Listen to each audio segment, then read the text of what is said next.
हम हैं वीर के सुपरस्टार। हम हैं वीर के सुपरस्टार। वीर का संदेश, वीर की वाणी सबके दिलों तक पहुँचाने आए हम वीर के सुपरस्टार। हम हैं वीर के सुपरस्टार। जय जिनेंद्र, जय महावीर। लास्ट वीडियो में हमने तीर्थंकर सीरीज में मल्लीनाथ 19वें तीर्थंकर मल्लीनाथ के बारे में जाना था। आगे और जानते हैं कि उनका जन्म कैसे हुआ और उनका नाम मल्ली कुमार क्यों रखा गया। मिथिला के कुंभ राजा की महारानी प्रभावती के गर्भ में महाबल के जीव ने जन्म लिया। गर्भ के 3 महीने के बाद रानी प्रभावती के मन में एक दोहद उत्पन्न हुआ। 5 रंग के सुगंधित पुष्पों की सजी हुई शैया हो और उत्तम सुगंधित गुलदस्ता सूंघती रहो। पुण्यशाली आत्मा के पुण्य से सभी मन इच्छित पूर्ण होते हैं। रानी का दोहद भी पूर्ण हुआ। मार्गशीर्ष शुक्ला एकादशी के अर्धरात्रि के समय रानी के गर्भ में एक महान पुण्यशाली अत्यंत रूपवती कन्या ने जन्म लिया। तीर्थंकर का श्री शरीर में जन्म लेना सभी के लिए आश्चर्यकारक था। 10 आश्चर्य में से एक आश्चर्य यह भी है कि श्री तीर्थंकर होते नहीं हैं, पर मल्लीनाथ भगवान श्री होकर भी तीर्थंकर बने। परंतु कर्मबंध को स्वयं अनंत बलशाली भगवान भी नहीं टाल सके। गुलदस्ते के दोहद के कारण राजकन्या का नाम मल्ली कुमारी रखा गया। मल्ली कुमारी को स्नान के बाद अत्यंत सुगंधित एवं सुंदर गुलदस्तों का शौक था। राजकुमारी का शौक पूरा करने के लिए देश विदेश के मालाकार अद्भुत अद्भुत गुलदस्ते बनाकर लाते। राजकुमारी को भेंट कर मनमाना पुरस्कार पाते। मल्ली कुमारी के मलदाम के गुलदस्तों की विचित्र विचित्र कहानियां देश विदेश में। एक बार चोखा नाम की एक विदुषी परिवाजिका पर्यटन करती हुई मिथिला में आई। वह वेद आदि शास्त्रों की पारंगत थी। अपना प्रभाव जमाने के लिए वह राजकुमारी मल्ली से धर्म चर्चा करने के लिए राजमहलों में आई। राजकुमारी से पूछा, तुम्हारे धर्म का मूल क्या है? परिवाजिका, स्नान आदि कर्म से पवित्र रहकर धर्म साधना करना ही हमारा धर्म है। मल्ली कुमारी ने कहा, धर्म का मूल एक ही है, त्याग। त्याग से मन की शुद्धि तो स्वयं ही हो जाती है। बाह्य शुद्धि मात्र से मनुष्य की आत्मा का कल्याण नहीं हो सकता। राजकुमारी की तर्क एवं युक्ति संगत से परिवाजिका पराजित सी होकर चली गई, परंतु उसने इस पराजय का बदला लेने के लिए गाड़ बांध ली। चोखा परिवाजिका एक बार पांचाल जनपद के राजा जितशत्रु के अंत पूर्व में गई। प्रसंगवश राजा ने अपनी रानियों के रूप लावण्य की प्रशंसा की तो हंसकर चोखा ने कहा, राजन, आप तो अभी कुपमंडूक है। संसार में त्रिलोक सुंदरी तो एक ही है, मिथिला की राजकुमारी मल्ली। उसे पाओ तो जाने।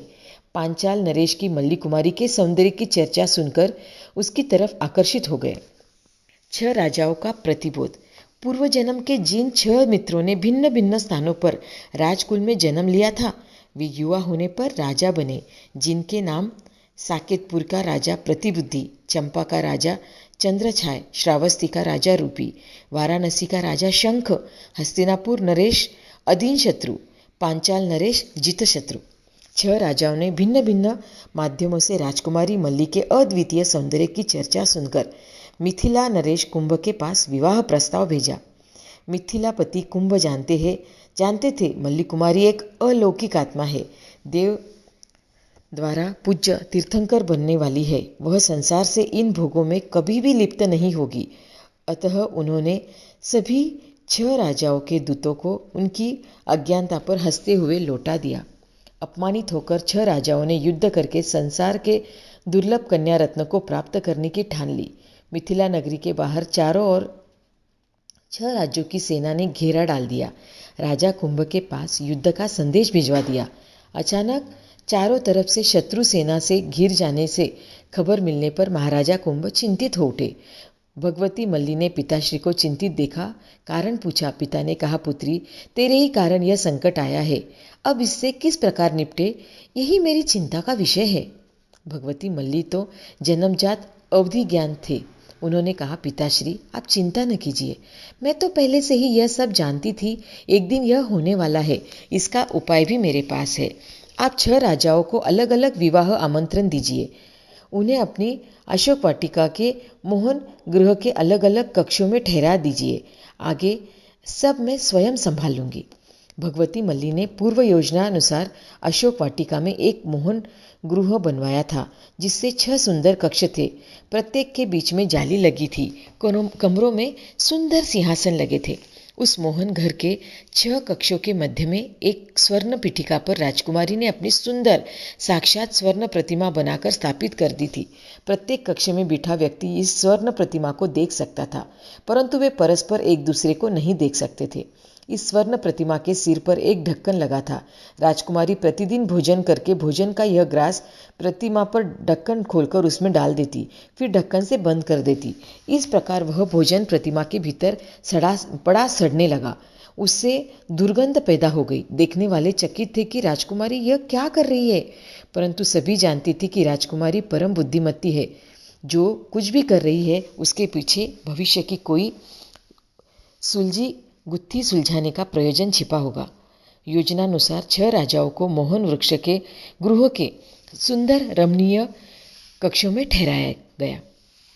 राजकुमारी की स्वर्ण प्रतिमा को देखकर सभी राजा मोहित थे कि राजकुमारी हमारे सामने ही खड़ी है, अभी हमसे प्रेम के 2 बोल बोलेगी।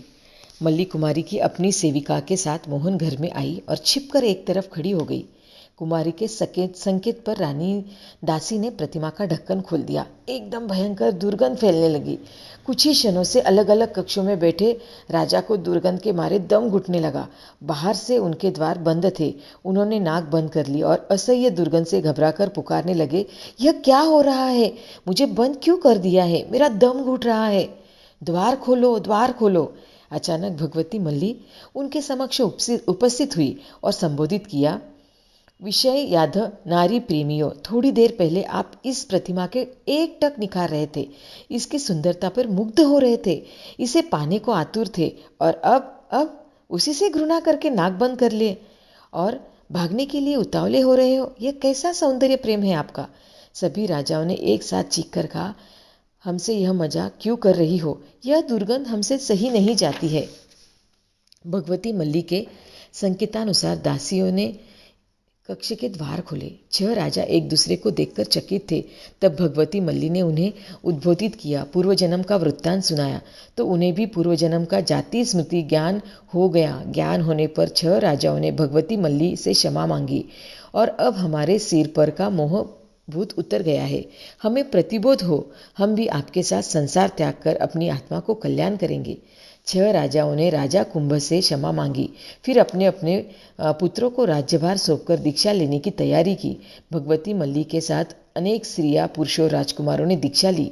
दीक्षा लेते ही मल्ली भगवती को विपुलमती मन पर्याय ज्ञान उत्पन्न हुआ और उसी दिन सायंकाल केवल ज्ञान, केवल दर्शन प्राप्त कर तीर्थंकर बने। भगवान ने अपनी प्रथम धर्म देशना में समता धर्म पर प्रवचन दिया। प्रथम संवत्सरण में ही 6 राजाओं ने दीक्षा ग्रहण की। अंत में सन्मत शिखर जी पर चैत्र शुक्ला चतुर्थी के दिन भगवान मल्ली कुमार के निर्वाण प्राप्त किया। तो आज हमने 19 नंबर के श्री मल्लीनाथ जी के बारे में जाना। आगे के तीर्थंकर के बारे में जानने के लिए आप मेरे साथ बने रहना। तब तक के लिए जय जिनेंद्र, जय महावीर। आगम के विरुद्ध कुछ कहने में आया हो तो मिच्छामि तुक्कडम।